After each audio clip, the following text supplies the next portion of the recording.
Assalamualaikum warahmatullahi wabarakatuh. Wabarakatuh. Innal hamdalillah nahmaduhu wa nasta'inuhu wa nastaghfiruh wa na'udzu billahi min shururi anfusina wa min sayyiati a'malina may yahdihillahu fala mudilla lah wa may yudlil fala hadiya lah. Wassalatu wassalamu ala nabiyyina Muhammadin al-mab'utsi rahmatan lil alamin wa ala alihi wa ashabihi at-tahirin at-thayyibin amma ba'd. Alhamdulillah ya kita bisa berkumpul. Jika dulu kita kumpulnya untuk main, untuk tekongan, bentengan gitu, atau main petasan, atau tengkar dengan anak atas misalnya. Dulu kumpul-kumpul kita seperti itu, dan sekarang kita sudah dalam fase usia yang sudah bukan di fase yang seperti itu lagi. Jadi alangkah baiknya berkumpul karena Allah. Insya Allah ini adalah termasuk berkumpul karena Allah Azza wa Jal, dan itu ketika ada suatu kaum berkumpul untuk membahas firman-firman Allah Azza wa Jal, maka di atas kita para malaikat itu menaungi kita semua. Jadi walaupun kita nggak lihat sekarang, tapi dalam keyakinan harus tetap ada para malaikat. Ketika kita punya niat itu, maka para malaikat akan menaungi kita terus bertumpuk sampai ke atas langit. Itu disebutkan dalam hadis-hadis yang sahih. Nah, sekarang sebelum kita bahas materinya, kita kenalkan dulu bahwa acara ini atau program ini diadakan pertama oleh bapaknya Mas Fadil, Pak Gigi, yang membuatnya, menggagasnya pertama, kemudian dieksekusi oleh Mas Fadil, kemudian Om Roman sebagai pembimbing juga di sini. Yang lain-lain ini kita sebagai anggota. Nah, jadi Mas Fadil bicara kepada saya beberapa lebih seminggu yang lalu kalau acara ini insya Allah akan dilakukan dalam waktu sekitar 2 minggu sekali, mungkin kira-kira begitu. Karena kalau 1 minggu sekali mungkin agak cukup berat buat sebagian orang. Jadi akan dilakukan insya Allah dalam waktu kira-kira 2 minggu sekali. Itu ide awalnya ya. Nanti mungkin bisa dibicarakan lebih lanjut. Terus untuk masalah saya jadi pemateri tetap itu enggak ya. Nah, kalau itu saya kurang setuju karena pastinya bosen nanti. Jadi lebih baik dibikin beragam. Jadi menurut saya kan di sini di antara anak-anak perumahan ini ada yang bidangnya terjun ke agama, ada yang bidangnya ke umum. Menurut saya perlu dikolaborasikan. Jadi kayak misalnya nanti mungkin 2 minggu lagi, misalnya Nasir yang ngisi misalnya. Nah, dikolaborasi dengan yang terjun di umum siapa? Fulan, misalnya Faiz. Nah, nanti kolaborasi di situ. Nggak perlu nyiapkan sampai apa neliti apa gimana, nggak usah. Yang penting sharing biasa. Nasir juga ya sharing biasa. Insya Allah itu sudah cukup. Semuanya jadinya ikut andil peran di sini. Menurut saya gitu. Tapi nanti bisa itu kan masalah teknis bisa dibahas lagi nanti. Kebetulan ini permintaan dari Mas Fadil adalah tentang produktivitas. Pertamanya gitu. Apalagi di masa pandemi ini. Masa pandemi ini kan masa-masa nyamannya rebahan gitu ya. Semua kita jadi kaum rebahan. Jadi benar-benar kita itu semuanya scrolling is the new smoking katanya kan gitu. Nge-scroll itu kayak udah kayak kecanduan jadinya. Scroll terus sampai 5 jam kuat nge-scroll. Jadi apakah itu termasuk produktif? Sama sekali bukan produktivitas. Jadi itu akan kita ketahui di sini nanti tidak mutlak dia tidak produktif. Maksudnya kaum rebahan tidak selalu dia tidak produktif. Tapi juga bukan berarti dia adalah orang yang paling produktif. Nanti akan kita bahas lebih dalam di sini insya Allah. Pertama kajian kita dalam materi kali ini tentang menjadi seorang muslim yang produktif. Nah, jadi kata produktif ini sebenarnya sangat harus diikat erat dengan kata muslim itu sendiri, nanti akan kita bahas. Sebelum itu, ya dalam sebuah kajian, dan ini saya harap menjadi fondasi untuk para pemateri yang selanjutnya, bahwa setiap kali kita memulai sebuah nasihat, atau ceramah agama, atau hal yang berkaitan dengan agama Islam, maka yang pertama kali dimulai adalah dengan firman Allah Azza wa Jalla. Itu pertama, harus ayat Quran dulu. Karena dia adalah sebaik-baik perkataan. Baru kemudian hadis-hadis Rasul, baru kemudian dengan perkataan para ulama, para sahabat, para salaf, baru kemudian dijelaskan dengan hubungan-hubungannya pada hal-hal yang bisa dihubungkan. Nah, sekarang kita akan membahas tentang produktivitas. Walaupun kita nggak mungkin memulai dulu dengan Al-Quran di sini, jadi kita harus mendefinisikan dulu apa yang sedang kita pelajari sekarang. Jadi saya di sini sudah bawakan dari Wikipedia tentang produktivitas itu apa, dan juga dari KBBI. Kalau kita lihat di sini panjang sekali ya, kalau kita baca, nggak mungkin saya baca semua di sini.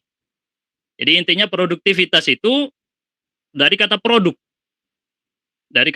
itu sendiri.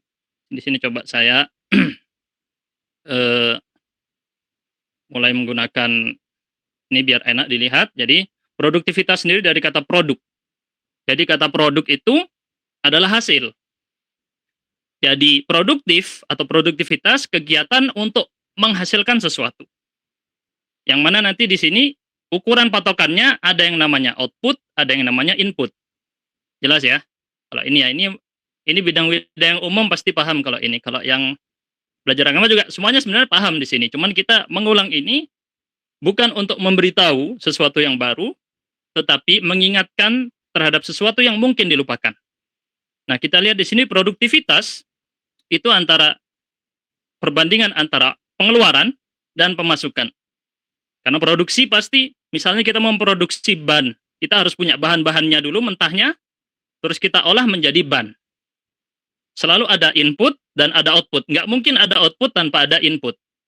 Jelas ya? Jadi kalau ada orang menulis sebuah tulisan blank tanpa ada referensi, pasti tulisannya tidak berbobot sama sekali.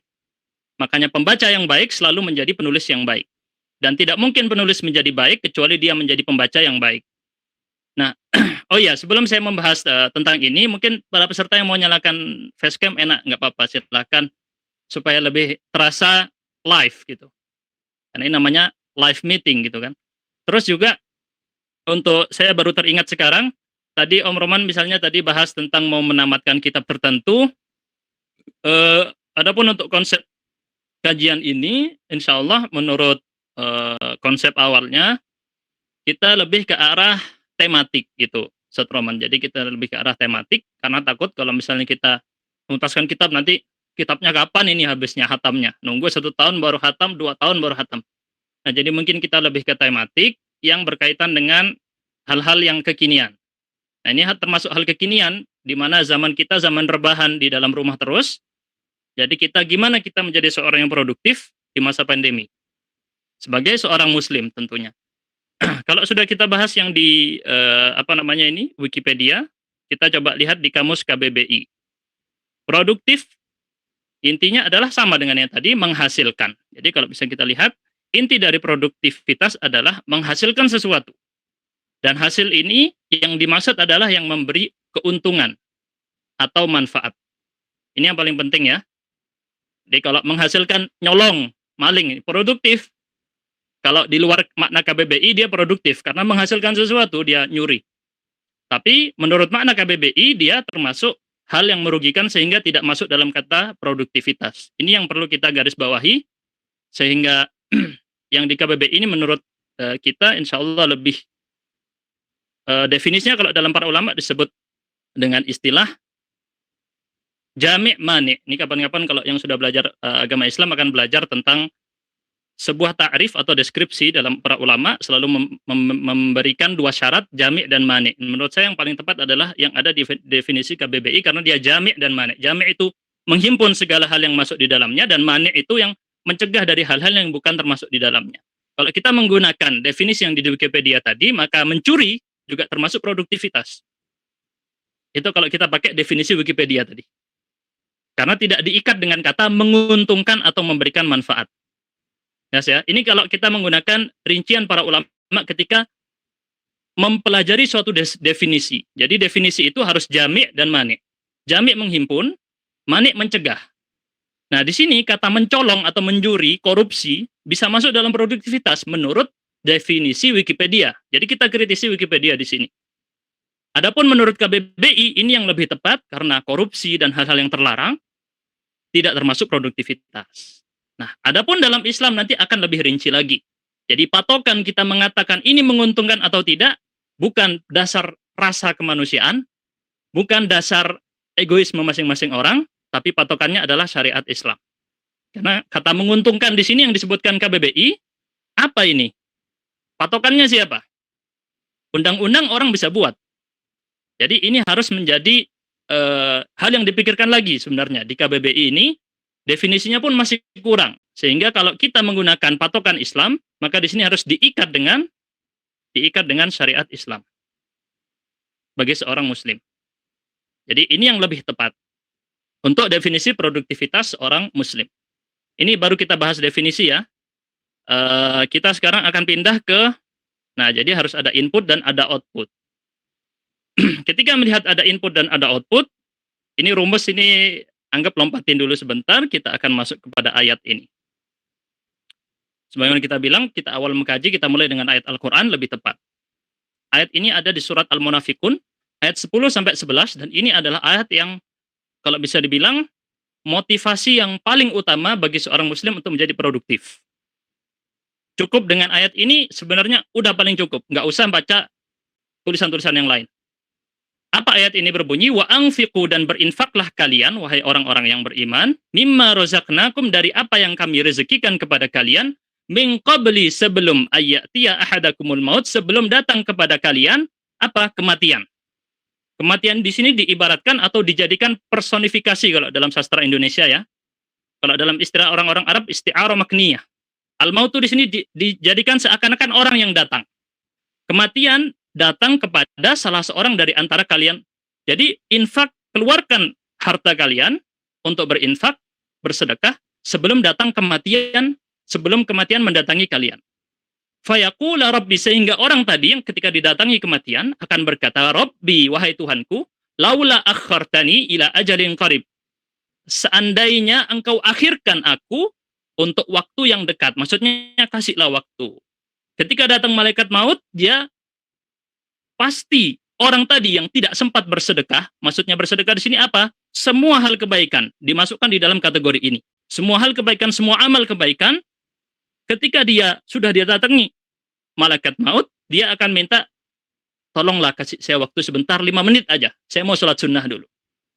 Tolong kasih saya waktu 1 menit aja. Saya mau kasih semua rekening saya, yang sekian juta misalnya, saya kasih ke anak yatim. Kasih saya waktu 1 menit aja. Selalu seperti itu. Jadi, fa'asaddaqo, sehingga aku akan bersedekah dan aku akan menjadi orang yang soleh.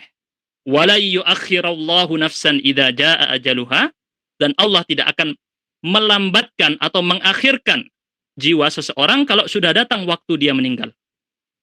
Nggak akan dipending, dikasih delay gitu. Tunggu delay. Malaikatnya masih ini, ada, nggak seperti pesawat yang ada delay. Jadi namanya sudah waktunya, pasti waktunya tepat, tidak mungkin mundur. Makanya di sini, orang yang tadi sukanya kebiasaannya tidak produktif, atau alias dia itu sukanya, entar aja lah gitu. Mau ngerjakan sesuatu amal kebaikan, dia entar aja rebahan dulu, nyantai, scroll WhatsApp dulu, scroll Instagram dulu, kayak gitu. Nah, kalau kayak gini, dia akan kehilangan waktu yang banyak untuk melakukan amal kebaikan. Ketika kematian datang, dia akan menyesal, dia bilang, seandainya saya kasih waktu 5 menit aja, saya mau sholat. Dan berapa juta, bukan berapa juta lagi, sekian manusia yang tidak bisa kita hitung jumlahnya, sekarang ada di bawah tanah, di bawah injakan kaki kita, mereka berangan-angan untuk dikasih waktu 5 menit saja untuk lakukan sholat. Untuk menambah amal perbuatan. Berapa banyak, tidak bisa dihitung manusia di bawah kaki kita sekarang, mereka berangan-angan untuk dihidupkan lagi, untuk melakukan sholat. Berapa banyak. Jadi, ketika kita lihat motivasi ini yang disebutkan surat Al-Munafikun ayat 10-11 adalah motivasi terbesar bagi seseorang muslim untuk menjadi produktif. Makanya kalau kita lihat dari ayat ini kita bisa rumuskan. Rumus produktivitas dalam Al-Quran adalah usaha ditambah waktu sama dengan produk. Ini rumus yang kita rangkum dari ayat ini. Usaha yang dimaksud tadi apa? Menafkahkan sedekah. Waktu yang dimaksud kematian tadi, ada jenjang waktu menuju kematian. Usaha ditambah waktu akan menjadi produk. Ketika salah satu dari dua ini, usaha atau waktu ini dihapus, maka tidak akan jadi produk. Usaha saja tanpa waktu, sia-sia. Seperti orang yang tadi sudah dicabut ajalnya, dia mau mengusahakan sesuatu, tidak bisa. Berarti nggak bisa jadi produk. Usaha saja, usahanya tidak ada, tapi ada waktu, seperti orang yang rebahan, nyantai gitu ya.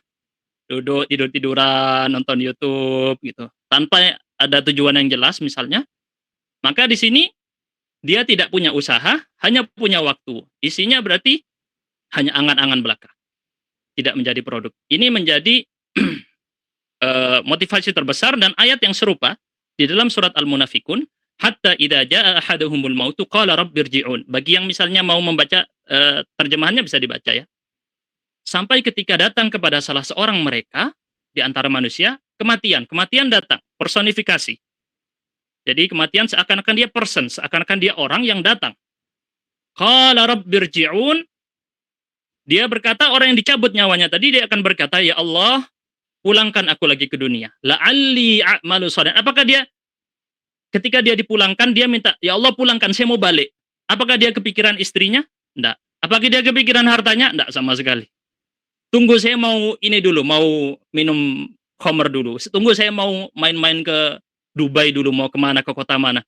Bukan itu yang pertama kali muncul dalam pikiran orang yang mau dicabut nyawanya. Yang pertama kali muncul dalam pikirannya adalah la'alli a'malu shalihan.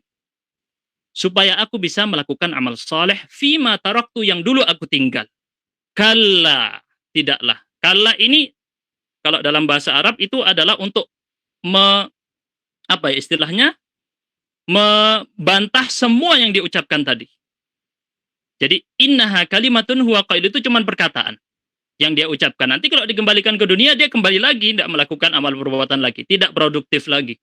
Istilahnya seperti itu. Jadi, angan-angan orang ketika dia mau meninggal, itulah. Yang muncul bukan lagi impian-impian yang selama dia ada di dunia, tapi hanya untuk melakukan amal perbuatan. Sekarang kalau tadi kita bahas, rumusnya ada usaha plus waktu. Betul ya? Oh ya, sebenarnya sebelum saya bahas lebih lanjut, aslinya ini nggak mau jadi monolog, maunya tuh dialog. Istilahnya jadi kayak hostnya itu nanya ke saya jawab gitu. Cuman karena kemarin beberapa hari ini saya sakit, jadi nggak sempat gitu saya mau ngasih ke Nasir, ini Sir, apa kisi-kisinya gitu, biar kita kayak ada settingan kayak drama gitu kan.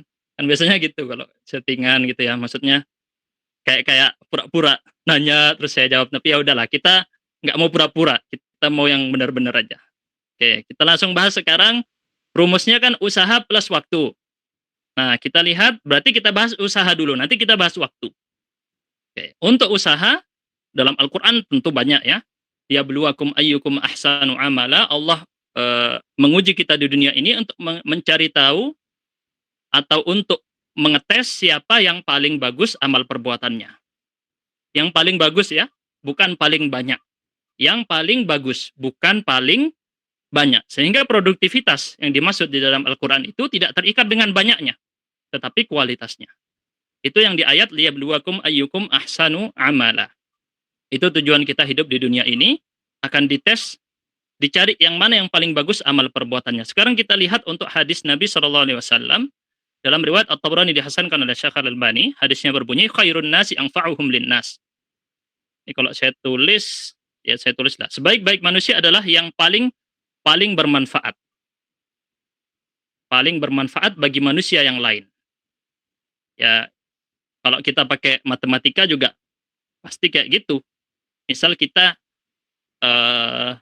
buka galian sumur di suatu tempat di Papua. Kita sedekah gali sumur. Udah jadi sumurnya, setiap tetes yang diminum oleh orang Afrika dipakai mandi, dipakai kok Afrika, orang Papua ya. Dipakai mandi, dipakai minum, semuanya, setiap tetesnya kita dapat pahala. Setiap tetesnya. Itu bayangkan. Atau kita misalnya sudah punya anak nanti, anak kita ajarkan surat Al-Fatihah. Makanya surat Al-Fatihah ini jangan dikasih ke guru TPA ngajarnya. Kita langsung yang ngajarkan dia surat Al-Fatihah. Setiap anak itu membaca surat Al-Fatihah sampai akhir hidupnya, semua pahala tadi dia baca surat Al-Fatihah menyalur juga kepada orang tuanya yang mengajarkan. Makanya semakin banyak manfaat yang kita tebar, akan berlipat ganda. Makanya kalau orang jadi tukang ledeng, tapi dia niatkan ketika dia memperbaiki ledengnya orang, niatnya itu sangat untuk Allah Subhanahu wa taala, setiap air yang mengalir melalui ledeng yang dia pakai gitu, itu akan mendapatkan ganjaran. Seperti misalnya Mas Gias di sini kontraktor bangunan atau nggak tahu apa istilah pekerjaannya.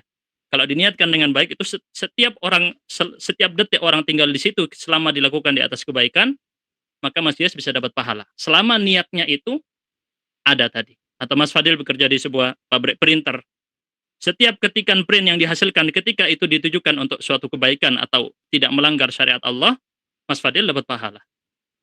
Jadi semua perbuatan yang kita lakukan semuanya bisa ketika asal ada niat yang disangkutkan. Makanya di dalam hadis Nabi sallallahu alaihi wasallam, hadisnya Sahih Bukhari dan Muslim, kullu ma'rufin shadaqah. Setiap perbuatan baik adalah sedekah. Apapun perbuatan baiknya. Diperjelas lagi dengan hadis yang lain, hadis yang setelahnya ini akan menjelaskan hadis yang di atasnya. Ini kullu ma'rufin shadaqah, bisa kebaca ya. Setiap perbuatan baik itu adalah sedekah. Ini ma'ruf artinya perbuatan baik. Nah, diperjelas. Jadi ada yang menjelaskan hadis ini apa? Hadis ketika dijelaskan dengan hadis maka akan semakin menguatkan maknanya. Dan itu yang memang harus dilakukan oleh orang yang ingin menjelaskan suatu ayat atau hadis, tidak bisa sembarangan dengan menggunakan pikirannya semata, hanya dengan cocok logi, kalau istilah sekarang dicocok-cocokkan gitu. Nah, ini bisa seperti itu. Yang pertama adalah dikaitkan dengan Al-Quran, dikaitkan dengan hadis. Hadis dengan hadis, Al-Quran dengan Al-Quran pasti selalu serasi, tidak mungkin ada kontradiksi. Nah, kita lihat di sini, la tahqiranna minal ma'rufi syai'an, hadis riwayat Muslim. Kata Rasulullah SAW, janganlah kamu menghina atau menyepelekan. Jadi luas makna al-ihtiqar atau al-haqr itu luas ya maknanya, bisa menyepelekan, bisa juga menghina.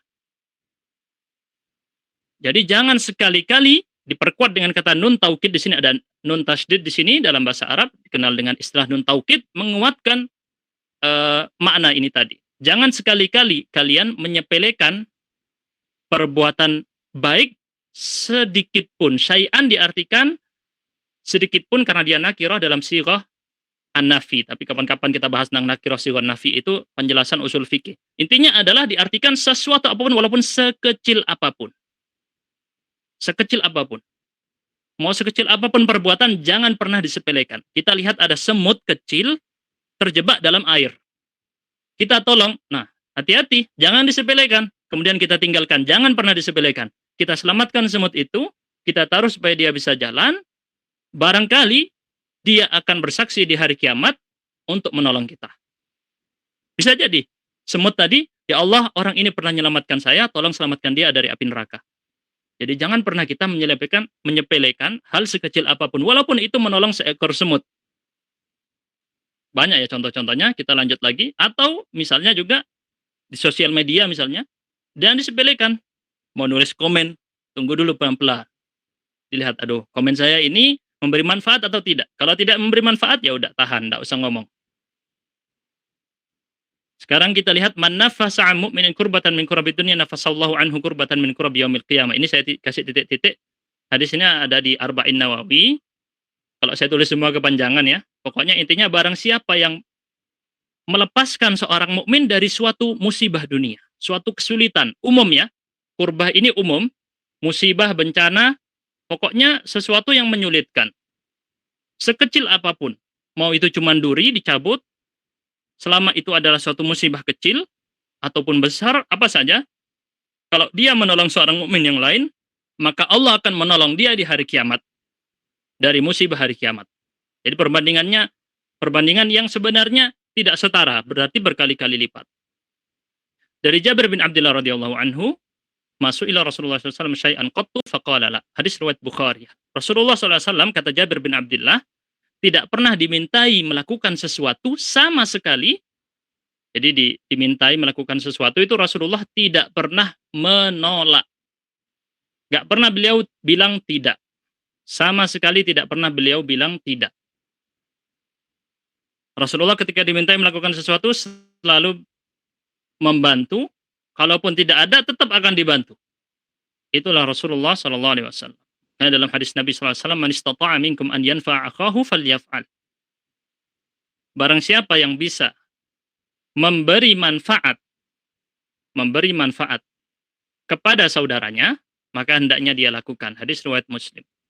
Banyak ya hadis-hadis yang menganjurkan kita untuk selalu memberi manfaat buat orang lain. Ini terlalu banyak hadis-hadis tentang ini, yang saya sebutkan di sini hanya sebagai pegangan kita. Makanya nanti ini kalau selesai, insya Allah nanti saya akan buatkan PDF-nya. Jadi teman-teman misalnya ada tugas nih mau ngisi di mana atau mau ceramah khutbah Jumat, nanti bisa dipakai buat khutbah Jumat ini materi ini. Insya Allah nanti saya share ya. Al-kayyisu man dana nafsahu, hadis Nabi SAW yang lain dalam riwayat Tirmidzi, hadisnya kalau nggak hasan sahih. Al-kayyisu, orang yang cerdas, kata Nabi. Definisi cerdas dalam hadis Nabi SAW, man dana nafsahu wa amila ba'dal maut. Ini saya lupa ya untuk definisi man dana nafsahu, belum saya cek untuk syarah hadisnya. Tapi intinya adalah yang setelahnya ini, wa amila ba'dal maut. Orang yang cerdas dalam definisi hadis Nabi adalah orang yang beramal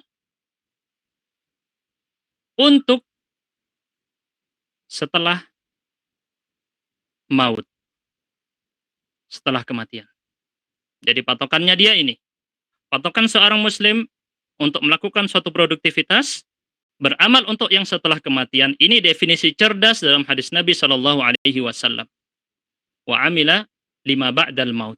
Untuk yang datang setelah kematian.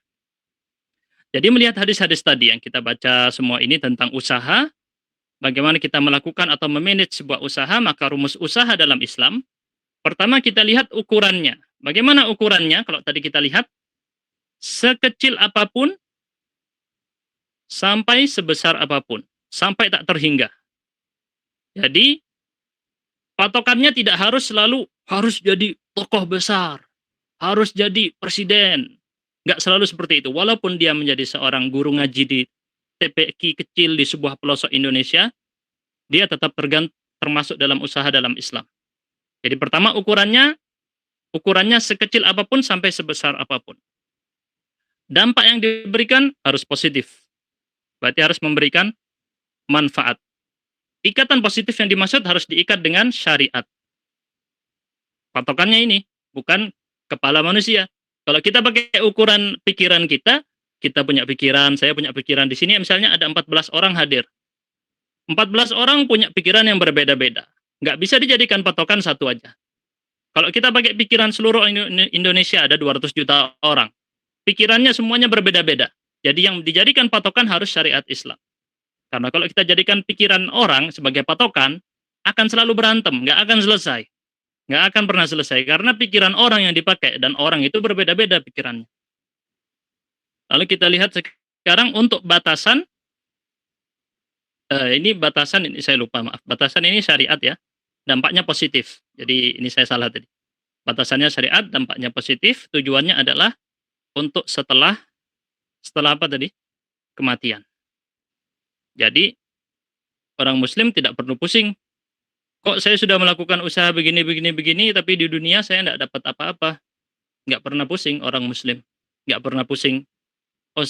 Jadi nggak ada namanya orang Islam itu, patokan sukses adalah menjadi populer, menjadi kaya, menjadi dengan gelar sekian banyak tebalnya, gelarnya. Bukan itu patokan seorang muslim itu menjadi sukses, tapi sukses bagi seorang muslim adalah setelah kematian. Ini yang jadi tolak ukur. Jadi nggak peduli mau saya follower di Instagram cuma 1 orang, nggak terkenal, tidak dicatat sebagai tokoh sejarah atau tokoh yang besar dalam buku-buku pelajaran, itu bukan tujuan seorang muslim. Karena tujuan kita adalah untuk setelah kematian. Berapa banyak orang yang tidak terkenal di atas muka bumi ini, tetapi dia terkenal di atas langit. Berapa banyak orang yang terkenal di atas bumi ini, tetapi dia sangat buruk citranya di atas langit. Berapa banyak orang yang terlihat alim atau soleh di atas muka bumi ini, tapi ternyata dia dimasukkan neraka pertama kali. Itu disebutkan dalam hadis-hadis Nabi SAW ya. Nah, sekarang kita pindah ke rukun yang kedua, kalau kita sebut sebagai rukun. Atau istilahnya, rumus tadi kita kan usaha plus waktu jadi produk. Berarti kita sudah selesai bahas usaha nih. Usaha nih sudah kita bahas. Sekarang kita akan bahas waktu. Nah, ini yang paling besar sih permasalahan atau pembahasan kita yang paling banyak, tapi insya Allah waktunya cukup. Tadi kita baru mulai jam 20.20 ya sekitar. Jadi kita baru setengah jam, Mbak, membahas. Saya mau minum dulu bentar. Kalau mau apa namanya diskusi boleh di chat atau langsung voice. Tentang memanage waktu, usaha tadi sudah tahu patokannya, rumusnya apa saja ini ya. Ukurannya adalah sekecil apapun sampai sebesar apapun. Tidak ada yang namanya ini tidak disebut produktif.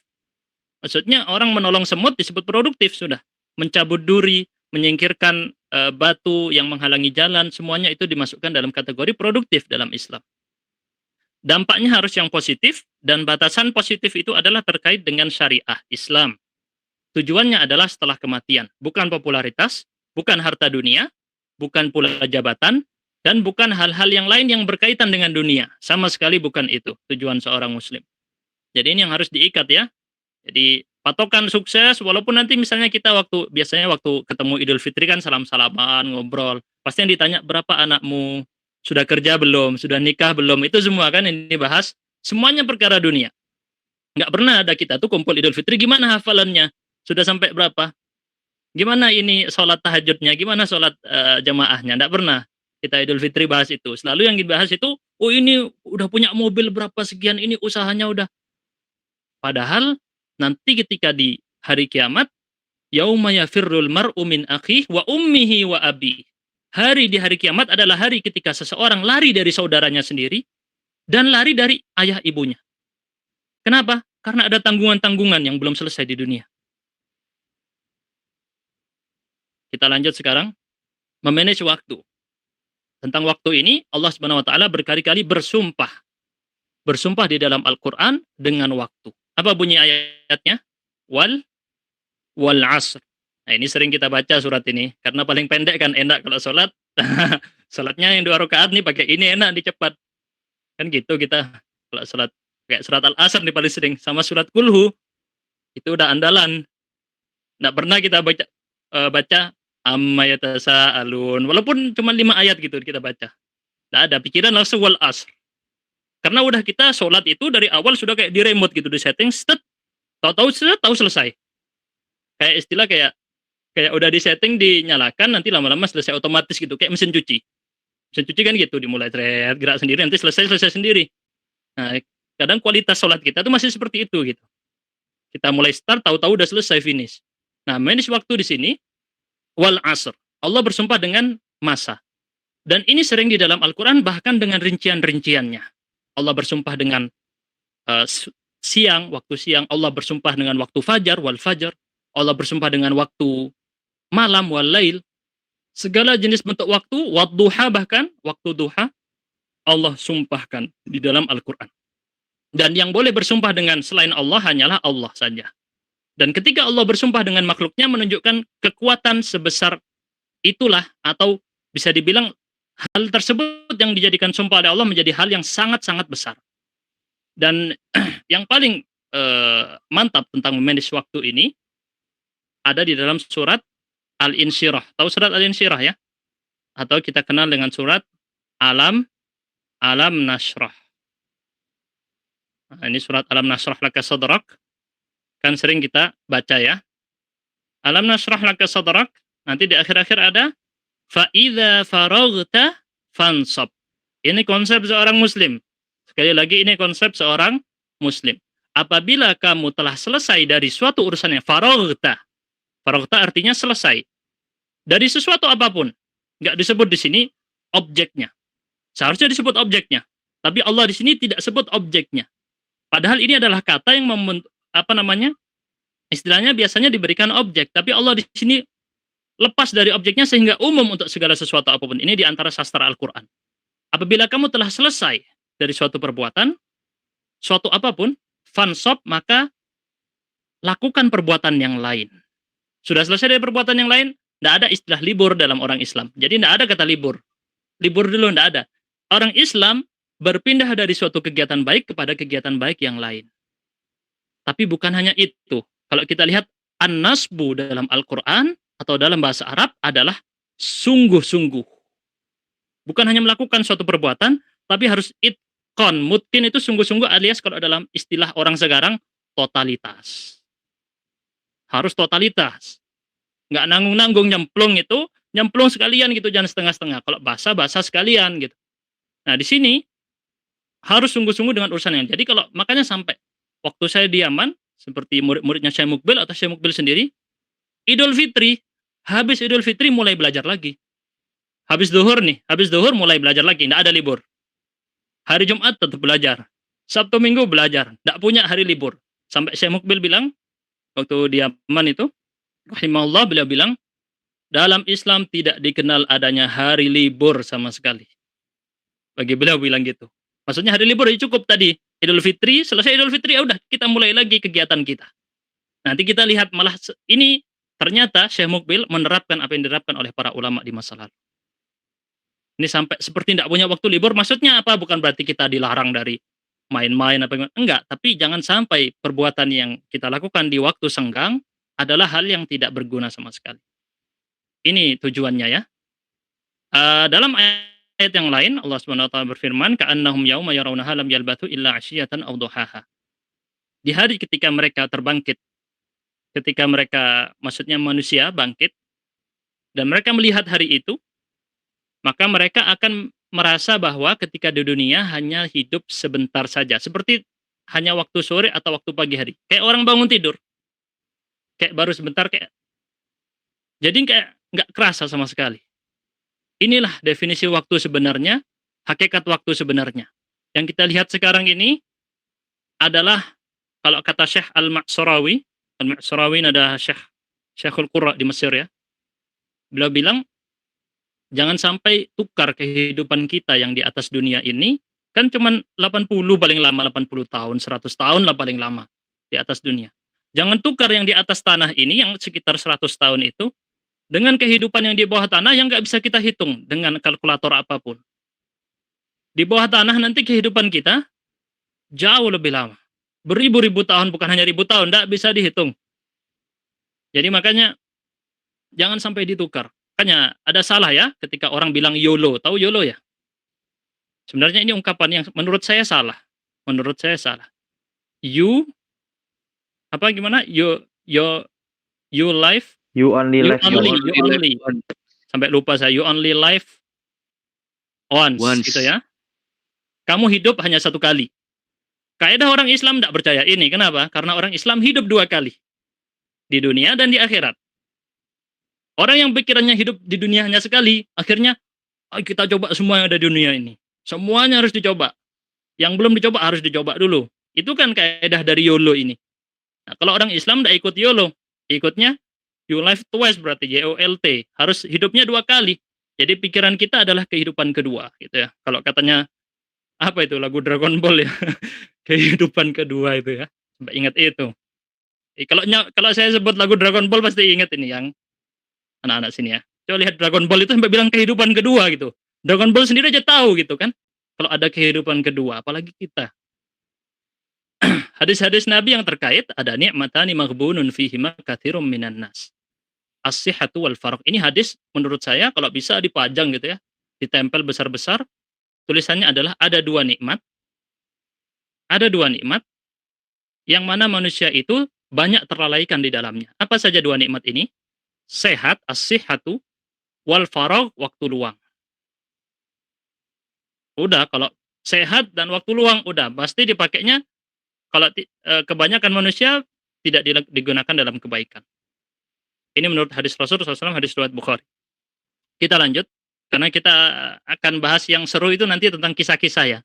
Jadi nanti saya taruh di belakang, kenapa? Kan kalau udah agak lama tuh kan ngantuk-ngantuk gitu. Nah, kalau ngantuk-ngantuk itu enak kalau bahas kisah-kisah gitu kan. Kalau udah kisah-kisah nanti seger lagi. Nah, kita lihat di sini hadis Nabi SAW yang cukup panjang, hadis riwayat Tirmidzi, hadisnya hadis hasan atau sahih. La tazulu qadama 'abdin yaumal qiyamati hatta yus'alu an arba. Tidaklah 2 kaki anak cucu Adam atau anak hamba Allah di sini di hari kiamat nanti tidak akan tergeser, maksudnya selalu dia ketika udah menginjakkan di hari kiamat kakinya pasti akan ditanya tentang 4 ini. Pasti ditanya. Apa saja pertanyaan? Pertama, an umrihi fi ma'afnah, tentang usianya. Diapakan saja dia habiskan? Dihabiskan buat apa usianya ini? Tidurnya berapa jam? Sholatnya berapa jam? Main gamenya berapa jam? Nonton TV-nya berapa jam? Nonton YouTube-nya berapa jam? Semua dihitung. Nggak ada yang dilewatkan. An ilmihi fima fa'al. Yang kedua, dari ilmunya. Dari ilmunya.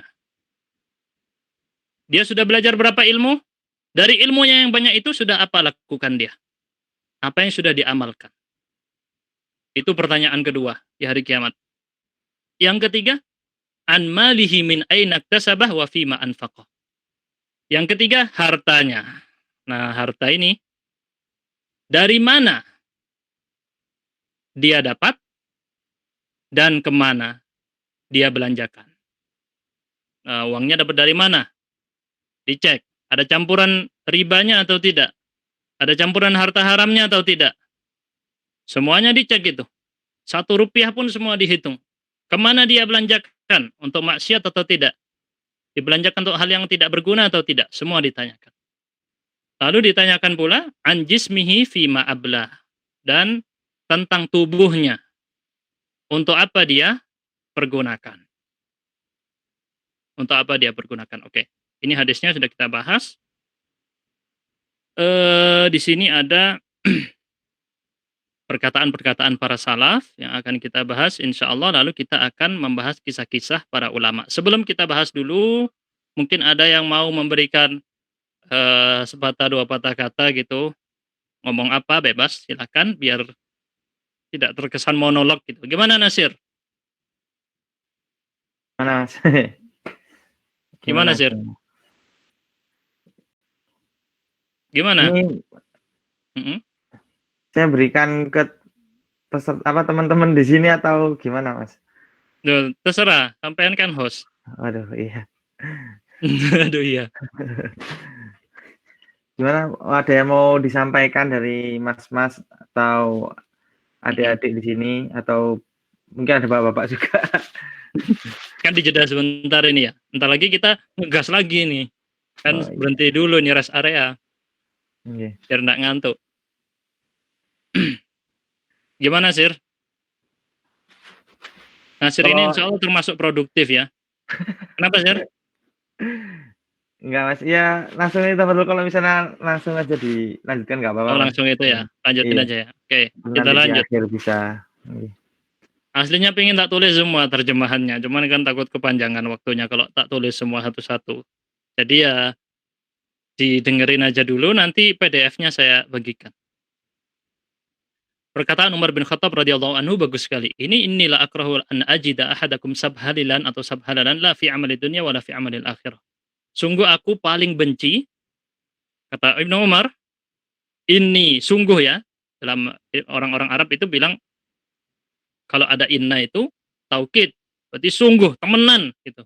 Beneran sungguh. La akrahu, lamnya di sini juga taukid, double taukid.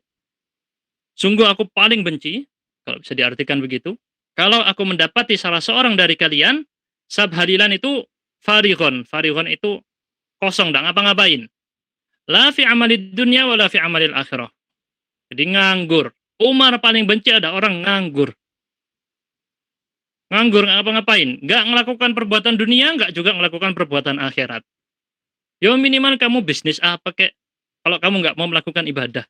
Kalau nggak bisa berbisnis apa, nggak bisa menghasilkan uang, ya udah lakukan ibadah. Nggak boleh kosong sama sekali nganggur, nggak ngapa-ngapain terus dipakai cuma tidur-tiduran. Ini perkataan Umar bin Khattab.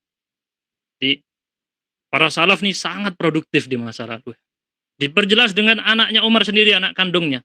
Abdullah bin Umar bin Khattab, anak kandungnya sendiri. Beliau berkata, "Idza amsayta fala tantadhir sabah wa idza asbahta fala tantadhiril masa." Ini disebutkan dalam Arba'in Nawawiyah. Kalau kamu masuk waktu sore, jangan kamu nunggu pagi.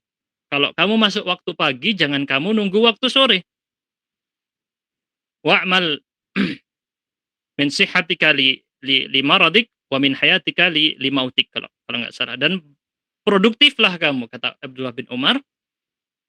Dari waktu kamu sehat, lakukan supaya nanti waktu sakit kamu bisa mendapatkan hasil dari waktu kamu sehat. Dan ketika kamu hidup, produktiflah supaya kamu dapat hasilnya waktu kamu meninggal.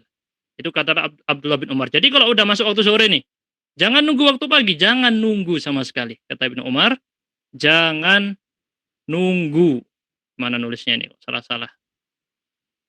Kalau udah biasanya kita tuh gitu. Kalau kita masuk waktu pagi, nunggu nanti sore wis. Biasanya kayak gitu. Nah, ini kata Ibnu Umar enggak boleh sama sekali. Selalu manfaatkan setiap detik waktu kita. Nanti kita lihat malah lebih seru tentang kisah-kisah para ulama ya. Kata Abdullah bin Mas'ud radhiyallahu anhu, "Ma nadimtu ala syai'in nadami ala yaumin gharibat syamsuhu wa naqasa fihi ajali wa lam yazid fihi amali." Tidaklah aku, kata Abdullah bin Mas'ud, menyesali sesuatu seperti halnya penyesalanku pada suatu hari ketika matahari itu tenggelam, tetapi berkurang waktu atau kehidupanku berkurang usiaku, tapi amalku tidak bertambah sama sekali. Oke, beberapa udah left ya. Maksudnya karena ada uzur, seperti Mas Fadil barusan, karena waktu kerja malam, padahal ini yang paling seru. Sayangnya Mas Fadil nggak ikut. Ini yang paling seru tentang kisah-kisah para ulama di masa lalu. Bagaimana terus para salaf menjaga waktu. Jadi kita bahas tentang waktu, kita bahas gimana mereka produktif dengan menjaga waktu. Imam Syafi'i rahimahullah membagi malam menjadi 3. Sepertiga malam untuk menulis. Sepertiga malam yang lain untuk sholat, sepertiga malam lain untuk tidur. Ini Imam Syafi'i. Coba kalau kita hitung pakai waktu kita, misalnya malam kita hitung setelah sholat isya, jam 7. Jam 7 sampai bangun jam berapa? Jam 4.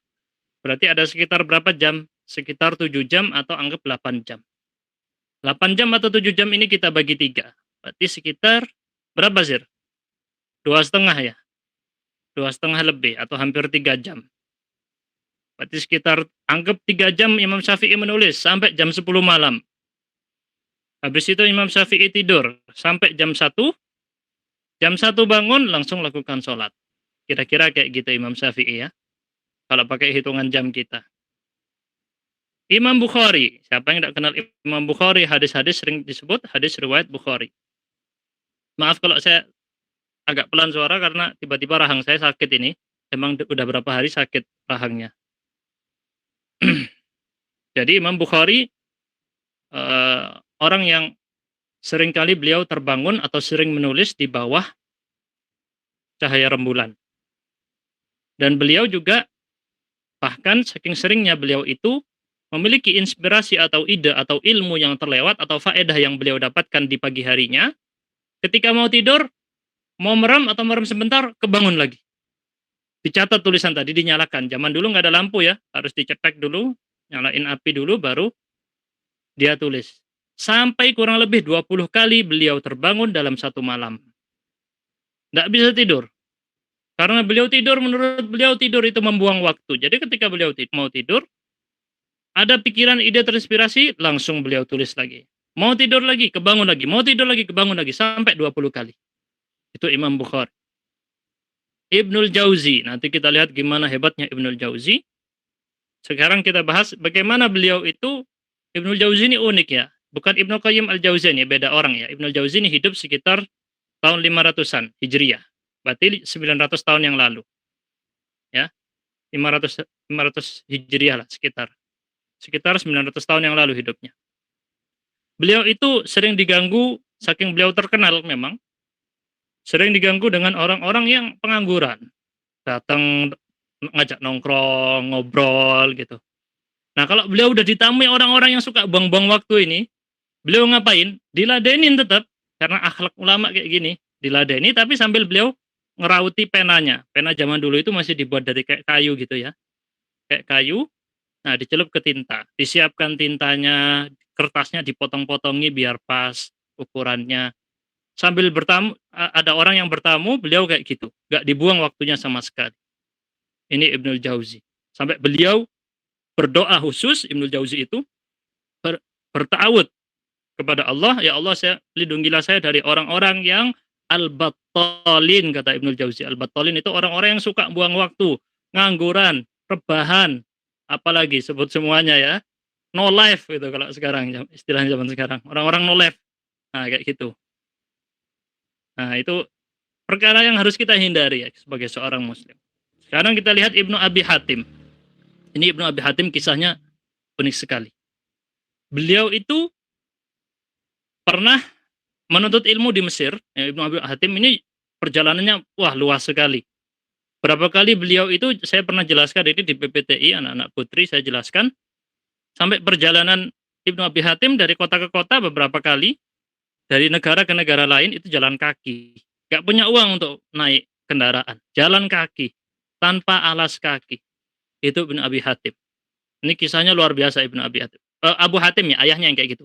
Ini yang anaknya. Saya lupa ini antara anaknya atau ayahnya. Intinya yang salah satu dari atau dua-duanya memang terkenal dalam perjalanan hadis itu menempuh jarak yang sangat jauh. Beliau belajar di Mesir 7 bulan. Sama sekali 7 bulan nggak pernah makan makanan yang dimasak, yang direbus. Nggak pernah. Makan itu ya udah yang keringan aja, roti, ya kayak gitu. Yang langsung sekali makan instan. Itu Ibnu Abi Hatim. Kenapa? Kata Ibnu Abi Hatim kalau siang majelisnya majelis hadis. Datang ke majelis para ulama, dengarkan hadis-hadis, diriwayatkan. Itu ketika majelis hadis di zaman dulu ya, nggak sempat untuk nulis. Kalau sampean nulis waktu majelis hadis, ketinggalan. Jadi harus kuat hafalannya. Itu para ulama dulu harus kayak gitu. Jadi disampaikan dari fulan, fulan, ke fulan, ke fulan, ke fulan, semua dihafalkan. Kalau ada waktu sedikit kamu nulis, kelewat langsung pelajaran hadisnya, langsung ketinggalan. Riwayatmu langsung nggak tikoh, langsung kamu dianggap sebagai orang yang pelupa. Hati-hati. Jadi majelis hadis di masa lalu itu sangat ketat.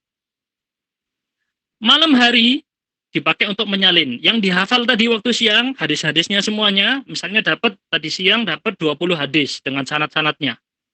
Semua 20 hadis ini disalin bareng-bareng sama teman-temannya sambil dimurojaah. Kamu dengar dari saya gimana tadi? Aku dengarnya begini, kamu dengarnya begini, dicek. Takut ada yang salah.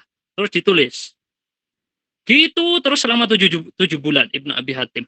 Sampai tidak sempat masak makanan. Suatu saat pernah syekhnya itu, Ibnu Abi Hatim ini, syekhnya itu tiba-tiba sakit. Wah, para muridnya akhirnya ada berita Ibnu Abi Hatim dikasih tahu Syekh Fulan sakit. Langsung Ibnu Abi Hatim ini karena tidak pernah makan masakan yang dimasak. Beliau pergi ke pasar beli ikan. Udah beli ikan, datang ke kontrakannya, masuk ke kos-kosannya atau kontrakannya, mulai masak ikan, mau masak ikan, udah mau dimasak. Ada orang teriak-teriak ngasih info, ada majelis Syekh Fulan dimulai. Ikannya langsung ditinggal, langsung pergi ke majelisnya Syekh Fulan untuk belajar. Ikan ini nggak disentuh. Sampai berapa? Sampai 3 hari nggak disentuh sama sekali. Ikannya baru keingat. Sibuk dengan majelisnya ini tadi dan menyalin murojaah. Baru ketika dia ingat setelah 3 hari, dilihat ikannya itu sudah busuk. Tapi Ibnu Abi Hatim ini orang nggak mampu, nggak punya uang juga. Akhirnya ya ikan yang busuk itu dimakan. Perjuangan para ulama di masa lalu ya, produktif sekali. Untuk makan aja sampai tidak sempat masak sekalipun. Dan ini saya rasakan sedikit juga ya waktu di Yaman, tak sempat kita jalan-jalan, keliling kemana, nggak. Belajar terus isinya. Belajar terus. Itu yang saya rasakan dulu waktu di Yaman. Nah, kita lihat ini juga Kurs bin Wabaroh. Kurs bin Wabaroh ini kira-kira udah hampir 1 jam ya, jadi kita percepat aja. Jadi kita mulai jam 20.20 ya. Oke, sebentar. Oke. Kurs bin Wabaroh ini salah seorang ahli ibadah. Beliau kalau sehari semalam rutin menghatamkan Quran 3 kali. Dan beliau ini bisa sampai kayak gitu karena berdoa kepada Allah supaya bisa dikasih rezeki oleh Allah bisa hatam Quran 3 kali dalam 1 hari 1 malam. Dan orang-orang yang sudah hafal Quran mungkin ini sudah biasa ya. Tanya Nasir mungkin yang kenal dengan teman-temannya yang hafal Quran. Hatam 1 hari bisa 2 kali itu ada orang yang kayak gitu. Ada, nyata. Bahkan ada di YouTube bisa dicari. Di YouTube bisa diklik dalam bahasa Arab, hatam Quran sekali majelis. Itu ada di YouTube. Tuntas dia, sekian jam. Dan itu kalau pakai hitung-hitungan dia, bisa memang terjadi hatam sehari semalam 3 kali itu bisa. Kalau dia diajak nongkrong, diajak ngobrol, cangkruan gitu, dia bilang, tahan matahari itu. Kalau kamu bisa tahan matahari, aku duduk sama kalian. Itu Kurs bin Wabaroh. Tidak mau beliau membuang waktunya untuk nongkrong sekalipun. Bagi beliau itu membuang-buang waktu. Hamad bin Salamah. Ini salah seorang ulama hadis juga. Beliau tidak pernah kelihatan tertawa, kata murid-muridnya. Tidak pernah kelihatan tertawa. Kenapa? Selalu sibuk. Antara mengajar, baca, zikir, sholat. Selalu. Mengajar, baca, zikir, sholat. Wes itu tok. Bahkan beberapa ulama diriwayatkan tidak pernah keluar dari madrasahnya. Jadi ada madrasah, di situ sudah ada masjidnya, tidak pernah keluar dari situ sama sekali. Bahkan ketika anaknya meninggal, anaknya disolati sama dia, tidak diantar ke kuburan sama dia. Karena dia saking sibuknya, tidak sempat untuk itu. Sebagian ulama sampai seperti itu. Seperti Imam Malik juga selalu rutin di masjid. Atau seperti Sa'id bin Musayyib. Sa'id bin Musayyib itu selama sekian puluh tahun beliau tidak pernah pergi kecuali dari rumah ke Masjid Nabawi. Tok. Tidak pernah kemana-mana selain dari situ. Rumah Masjid Nabawi, rumah Masjid Nabawi. Ini menunjukkan produktivitas para ulama di masa lalu. Ibrahim Al-Harbi di sini. Beliau tidak pernah absen dari majelis bahasa Arab selama 50 tahun. Jadi ini seorang mengisahkan, saya tidak pernah lihat Ibrahim Al-Harbi ini ghaib. Ghaib itu nggak hadir di majelis bahasa Arab, belajar ilmu bahasa Arab selama 50 tahun. Berarti orang yang mengatakan itu juga selalu rutin hadir 50 tahun. Ini luar biasa ya. Kita mungkin dikit nggak hadir gitu ya, nyari-nyari alasan biasanya. Apalagi online gini, gurunya nerangkan apa ditinggal, sering gitu ya. Atau online gini mahasiswa biasaan itu, biasaan buruk. Ini kisah yang lain dan ini terjadi di banyak para ulama ya. Kisah Abu Zur'ah Ar-Razi. Ini beliau hidup di masa Imam Ahmad. Berarti kapan? Sekitar tahun 200-an sampai 300-an. Ya, sekitar 1000-an tahun yang lalu lebih. Abu Zur'ah Ar-Razi ini kisahnya sering terjadi oleh para ulama yang lain. Jadi ketika beliau sedang jalan atau buang hajat, ini yang paling sering ketika buang hajat. Jadi misalnya beliau mau BAB nih, ke WC. Beliau suruh anaknya, nah, bacakan buku ini aku sambil buang air di WC. Nggak mau beliau waktunya terbuang sama sekali, sampai masuk WC, BAB di WC, beol, sambil dengarkan anaknya bacakan buku. Nah, itu juga riwayat para ulama banyak seperti ini, seperti kakaknya Ibnu Taimiyah yang bernama Al-Majid Majduddin Abdus Salam Ibnu Taimiyah. Sama-sama Ibnu Taimiyah, tapi beliau kakeknya Ibnu Taimiyah yang terkenal. Beliau juga gitu, kalau sudah masuk WC, nyuruh orang untuk bacakan buku. Biar waktu di WC itu, nah ini beda dengan kita ya, masuk WC mungkin ada yang bawa HP sampai lihat Instagram, lihat Facebook, itu ada orang-orang kayak gitu. Sampai nggak mau terbuang waktunya, tapi untuk hal yang sebenarnya kurang bermanfaat, bahkan nggak boleh kalau ada yang zikir-zikir atau menyebut nama Allah dibawa ke WC, nggak boleh. Kita lanjut. Ubaid bin Ya'ish. Ubaid bin Ya'ish, beliau saking sibuknya, 30 tahun, selama 30 tahun tidak pernah makan dengan tangannya sendiri. Kenapa? Tangannya sibuk nulis pelajaran. Belajar terus. Jadi dia makan disuapi sama adiknya atau kakaknya yang perempuan. Selalu begitu, selama 30 tahun. Tidak sempat. Bukan berarti pemalas, enggak. Tidak sempat beliau, selalu sibuk nulis, sampai saudarinya yang menyuapi dia. Kalau nggak gitu dia nggak makan. Ini juga banyak ya, kisah-kisah para ulama seperti Daud At-Ta'i dan Ibnu Aqil, ini kisahnya mirip. Daud At-Ta'i dan Ibnu Aqil nanti kita lihat gimana hebatnya seorang Ibnu Aqil. Beliau itu sampai saking pelitnya dengan waktu, namanya makan itu beliau milih antara, ada istilah orang Arab dulu, kek itu kayak cake. Ya mungkin kata cake itu diserap dari bahasa Arab ya. Cake atau cake itu dia mirip biskuit, kering gitu. Jadi Ibnu Aqil makan itu dicampur air, nanti dia kayak milna, tahu bubur milna ya. Nah kayak gitu, langsung enak makannya, nggak usah dikunyah. Beliau lebih milih makan itu, kata beliau, daripada saya makan roti. Karena kalau roti masih saya kunyah. Nah, waktu mengunyah ini, menurut beliau, mengunyah roti adalah membuang waktu. Menurut Ibnu Aqil. Jadi Ibnu Aqil tidak mau membuang waktu, mengunyah. Jadi beliau ingin makan yang langsung ditelan. Yaitu dengan cake tadi yang dicampur air. Itu mirip dengan Daud At-Ta'i juga. Bagi beliau perbedaan makan yang sudah remah-remah, yang bisa ditelan, nggak usah dikunyah, daripada makan roti yang harus dikunyah, jarak sekitar membaca ayat Al-Quran 50 ayat. Jadi menurut beliau itu membuang waktu. Ini Ibnu Aqil. Jadi saya udah ketinggalan berapa pahala gitu kalau hitung-hitungan beliau.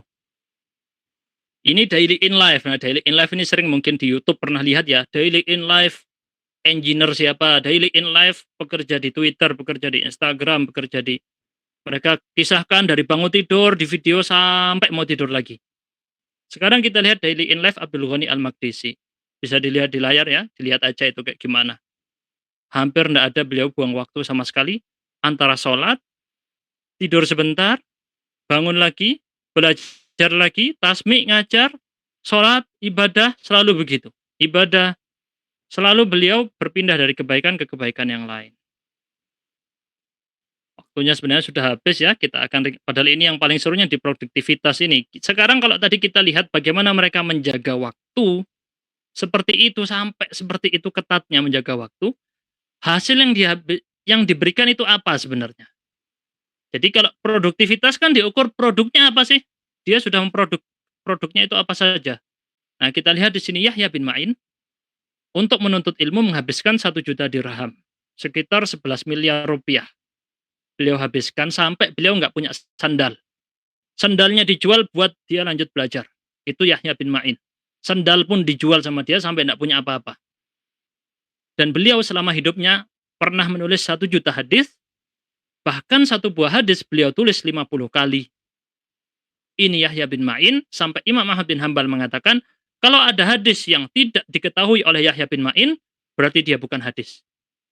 Yahya bin Ma'in tahu semua hadis. Bahkan Imam Ahmad bin Hambal ini yang disebut oleh Abu Hatim, orang yang hafal 1 juta hadis. Kenapa kok bisa hafal 1 juta hadis? Kata Abu Hatim, saya mentasmi Imam Ahmad dan saya hitung jumlahnya 1 juta hadis yang beliau hafal. Itu Imam Ahmad yang hafal segitu, mengakui Yahya bin Ma'in adalah orang yang kalau ada hadis, dia bilang bukan hadis, langsung itu bukan hadis. Itu Yahya bin Ma'in. Imam At-Tabari, ini tafsir tertebal sepanjang sejarah dalam berriwayah. Tafsir At-Tabari paling terkenal. Asalnya tafsir At-Tabari ini yang sekarang kita temukan di pasaran sekitar 26 jilid. Ya, 26 jilid. Kalau 26 jilid disusun ya, lebih tinggi dari anak-anak perumahan sini yang kecil-kecil tuh. Lebih tinggi kalau disusun. Hampir setubuh kita, 26 jilid. Atau mungkin seukuran kita, hampir 2 meter. Itu tafsirnya. Aslinya, beliau menulis, bilang ke murid-muridnya, saya akan menulis tafsir sejumlah 30.000 halaman. Kalian siap menyalinnya atau enggak? Enggak ada yang siap. Itu 30.000 halaman, kalau kami tulis, kami enggak ngapa-ngapain, sampai umur kita habis enggak selesai. Kata murid-muridnya. Akhirnya Ibnu Jarir At-Tabari bilang, ya sudah, saya ringkas menjadi 3.000 halaman. 3.000 halaman ini Ibnu Jarir At-Tabari diktekan ke murid-muridnya selama 7 tahun. 7 tahun didiktekan. Yang sekarang kita temukan 26 jilid ini, beliau diktekan ke murid-muridnya selama 7 tahun. Kisah yang sama dengan kitab sejarah yang beliau karang, jumlah aslinya adalah 30.000 halaman, kemudian beliau ringkas. Yang kita temukan sekarang itu kitab ringkasannya, Tarikh Tabari. Beliau nulis sejarah dari zaman Nabi Adam sampai di zaman beliau hidup. Semua sejarah manusia beliau tuliskan di situ. Beliau setiap harinya mengarang sekitar 40 halaman. Total karya tulisnya ini terbanyak dalam sejarah Islam ya. 358.000 halaman besar. Itu Ibnu Jarir At-Tabari. Tadi saya ngambil bukunya Buya Hamka, ini saya lihatkan.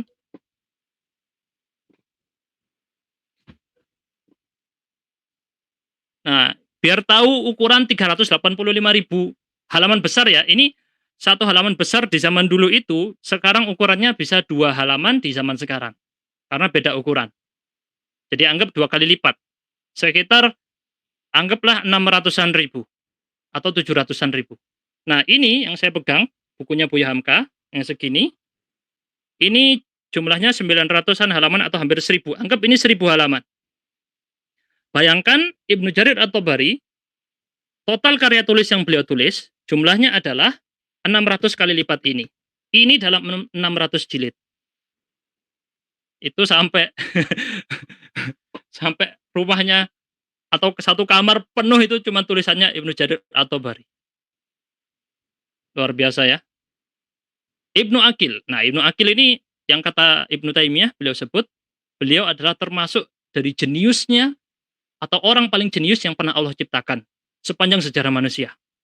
Kata Ibnu Taimiyah. Ini termasuk orang yang paling jenius yang pernah lahir dari perut manusia. Ibnu Aqil, beliau pernah mengarang buku tertebal sepanjang sejarah manusia yang dikarang oleh satu orang. Sampai sekarang nggak ada yang mengalahkan rekor ini. Ini rekor yang dipegang oleh Ibnu Aqil sendiri. Beliau mengarang buku yang tebalnya 800 jilid. Mencakup kurang lebih 400 bidang ilmu.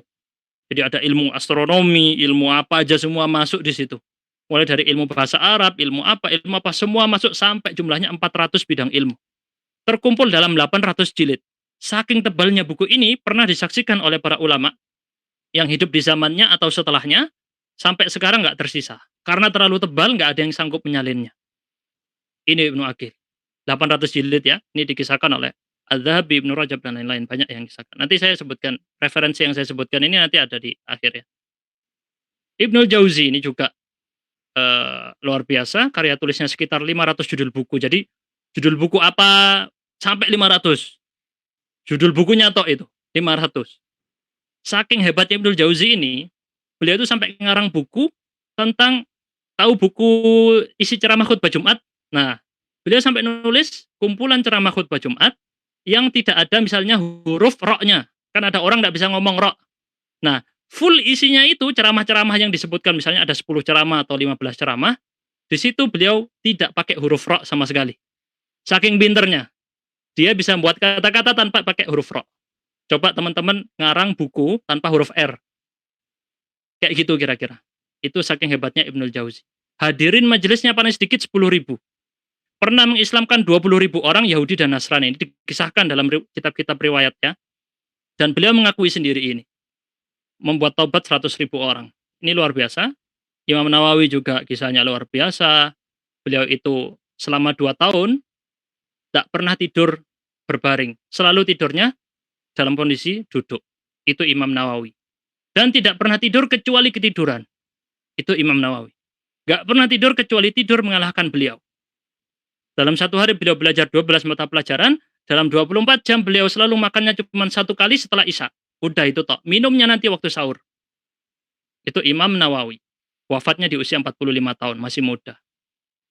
Ibnu Hazm ini, tambah Ibnu Hazm ini juga, kisah-kisah semuanya ini luar biasa. Ibnu Hazm ini kisah yang terkenalnya adalah beliau itu dimusuhi oleh ulama-ulama di masanya karena beliau termasuk memiliki pemikiran yang berbeda dari mereka. Akhirnya buku-buku Ibnu Hazm ini dibakar. Dibakar di mana-mana. Di beberapa kota, di Sevilla, kota Sevilla itu di Spanyol. Jadi Ibnu Hazm ini ulama Spanyol yang hidup di tahun 500-an. Di Sevilla dan di Cordoba dibakar buku-buku Ibnu Hazm. Ketika dibakar, Ibnu Hazm bilang, "In tuhrikul kitab alladhi fa in tuhrikul kitab alladhi fil qirtasi fala tuhrikul ladzi fi sadri." Pokoknya beliau mengatakan dalam syairnya, kalau kalian bisa membakar yang ada di kertas-kertas itu, kalian tidak akan bisa membakar yang ada di dalam dadaku. Ilmuku ikut kemanapun aku pergi. Kalau aku naik kendaraan, aku turun, ilmuku bersamaku. Kalau kalian naik kendaraan, turun, ilmunya masih nyangkut di kendaraan karena dibawa buku-bukunya. Kalau saya turun, ilmunya ikut saya turun. Saya tinggal di suatu tempat, ilmunya ikut dengan saya. Kalau saya dikubur, ilmunya ikut dikubur juga. Ibnu Hazm tidak takut buku-bukunya dibakar. Karena beliau, kata beliau, kalau kalian bisa membakar kertas itu, kalian tidak bisa membakar apa yang ada di dalam dadaku. Itu Ibnu Hazm. Makanya beliau mengarang sekitar 400-an jilid, sampai ketika dikisahkan setelah dibakar itu, beliau mengarang beberapa karya setelah itu dari hafalan beliau. Dari hafalannya beliau tulis lagi. Karena setelah diboikot ya ketika itu beliau. Banyak ujiannya ketika itu. Ini banyak ya kisah-kisah para ulama, nggak bisa saya sebutkan semua, tapi yang paling penting di sini Ibnu Taimiyah. Ibnu Taimiyah ini paling unik. Ibnu Taimiyah hidup saking produktifnya nggak sempat menikah. Dan beliau usianya 67 tahun, dan sekitar 17 tahun beliau berpindah-pindah dari penjara ke penjara yang lain. Selalu ada aja cobaannya. Tapi di masa itu, beliau sampai sempat mengarang kurang lebih 500 judul kitab. Kurang lebih 500 judul kitab. Sekarang ini ada beberapa yang mengumpulkan sebagiannya, dan kalau ditumpuk itu seperti apa ya, 2 kali lipat tubuh kita, atau bukan 2 kali lipat, 3 kali lipat tubuh kita sendiri. Tubuh kita ditumpuk 3 kali, itu tebelnya, atau 4 kali. Itu Ibnu Taimiyah, karang-karangan beliau. Panjangnya kalau kita bahas satu persatu ini, Imam Nawawi saja kita bisa bahas dalam 1 jam. Ibnu Taimiyah kita bahas dalam 1,5 jam, 2 jam. Banyak. Atau Ibnu Abi Dunya ini pengarang yang terkenal, kitab-kitabnya sampai sekarang luar biasa banyak. Beliau pernah mengarang 1000 judul kitab. Ini kalau yang sering belajar kitab mesti ngerti Ibnu Abi Dunya juga. Kalau misalnya tadi kisah-kisah orang dulu, kisah orang sekarang adalah yang terkenal adalah Abdurrahman As-Sumaid, tapi baru terkenal ketika beliau sudah meninggal. Apa yang beliau lakukan? Beliau lakukan ketika di Afrika. Di Afrika beliau berhasil mengislamkan 11 juta orang. Dalam waktu 29 tahun berdakwah, tidak pernah bilang kemana-mana. Ini baru ketahuan ketika beliau sudah meninggal. Beliau telah menebarkan 6 juta Quran. Beliau pernah membangun 860 sekolah. Beliau pernah membangun 4 universitas. Pernah membuat galian sumur sejumlah 9.500. Beliau pernah membangun 124 rumah sakit di Afrika. Beliau pernah membangun Islamic Center 204 buah. Beliau pernah membangun 840 pondok Quran, 5.700 masjid. Beliau memiliki murid-murid sejumlah 95.000 dan menangani anak yatim sejumlah 15.000. Semua ini beliau lakukan sendirian. Abdurrahman As-Sumaid. Makanya sampai dijuluki sebagai seorang yang menggantikan umat manusia. Seakan-akan kayak gitu, menggantikan umat Islam. Saya kira sampai di sini ya pertemuan kita kali ini. Insya Allah kapan-kapan kita bahas yang lain. Waktunya saya dari tadi ngisi sekitar 70 menit kalau saya total. Terlalu lama, mohon maaf. Mungkin bisa ditutup atau kalau ada sesi sharing bebas silakan.